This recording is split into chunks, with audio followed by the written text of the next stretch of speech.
Hello everybody and welcome back to Service Year Alliance's Surviving Your Service Year series. Today we're going to be discussing housing. If you will be relocating to your service site, you're going to have to think about how to get there. Relocating is always hard. One option to get to your new location would be flying. Shopping for a flight on a Tuesday and being flexible about your travel dates are both great considerations to keep in mind when booking travel. Tuesdays are the most inexpensive day of the week to buy flights. It also can help to use the incognito mode on your web browser to help score the cheapest deals. Consider using deal finding apps and websites like Hopper, Skiplagged, and airfarewatchdog.com. Google Flights is also a good way to save money when booking your flight. Consider other forms of transportation as well.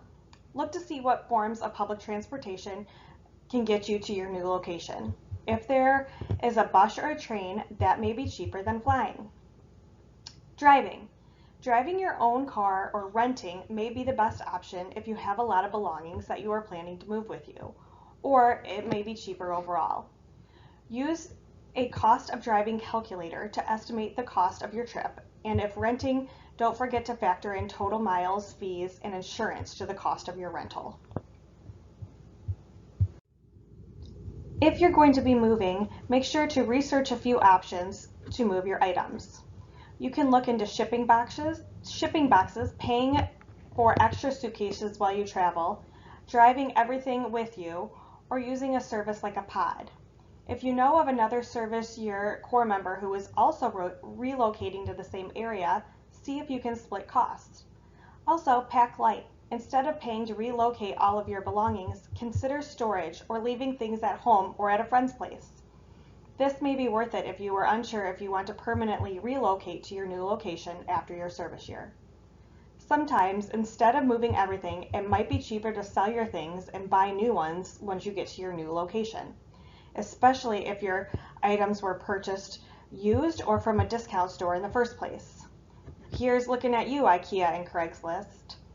If you currently live or are relocating to a college town or a transient city, you may save time and money in the long run. Starting your housing search. As soon as you have committed to your service year, begin searching for housing. Ask your program if they have any housing resources or suggestions, and if they can connect you with any current service year core members or alum who can give you tips. These service year connections are a great place to start looking for potential roommates. You can also look up housing or AmeriCorps networking groups on Facebook or other platforms to find others who also may be able to support you with your housing search. Whether or not you can connect with a service year network, starting your housing hunt early will help you form realistic expectations of the typical housing options in your area, and some options may be open well in advance of your move. Make a list of your desired amenities and the type of living experience you want. Are you willing to pay more to be in the heart of downtown? Would you take a longer commute to have yard space? Figure out your needs and wants and start your search there.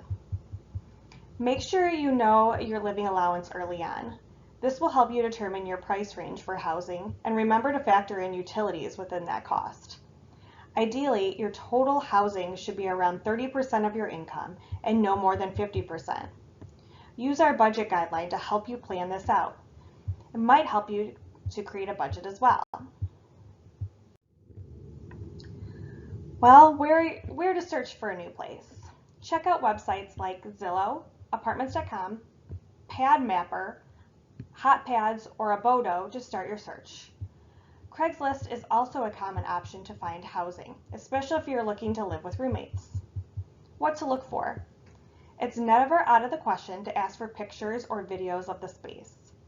While a lack of images doesn't necessarily mean the post is a scam, often the most legitimate ones tend to include several pictures of the space. Test water and locks. Make sure there are lights outside. Make sure it's a safe area. Turn on faucets. Make sure all burners on the stove work. Flush the toilet.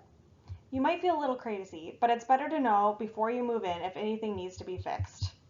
Ask a ton of questions and bring a notebook to write everything down to avoid mixing up details if you are seeing multiple places. Make sure that you ask how far is it from your service site, a grocery store, and a pharmacy. Are there any forms of public transportation nearby?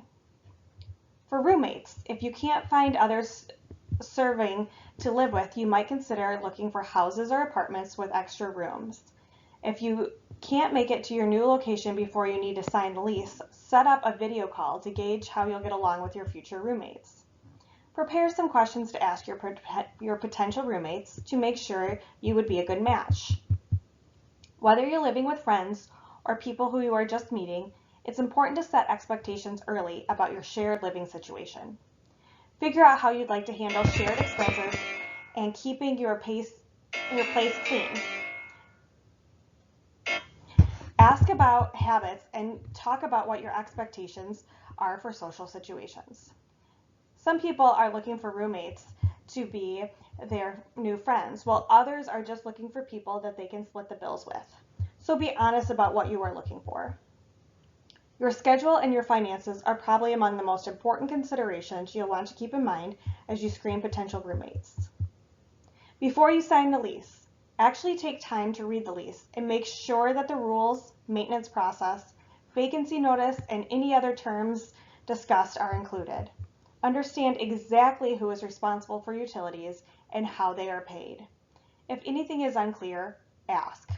Once you sign the lease, it is a legally binding document, so address any potential issues ahead of time. Moving with a pet. If you decide to bring your furry friend with you, make sure to factor them in early to your moving plans. Pet-friendly spaces are critical, no matter what kind of pet you have. Make sure to check the lease to see if there are any restrictions over how many or what kind of animals are allowed. Many places charge an additional monthly fee on top of the rent if you have a pet living with you. Other considerations to keep in mind. Do you need to find a place with a backyard for your pet? Is your new place near a dog park? Do you have a car to transport your animal to the vet? Additional resources to help in moving with a pet. The ASPCA, Moving with Your Pet. Moving with Pets, 10 Tips for Success. Update your documents. Update your information at the Secretary of State.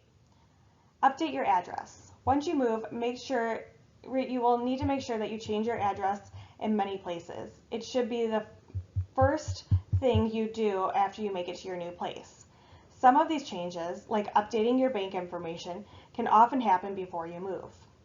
Where there are other things like updating your driver's license that often must be done in person or at the new Secretary of State. Here are some additional resources for you on surviving your service year series and moving. I hope this was helpful, and we look forward to having you serve.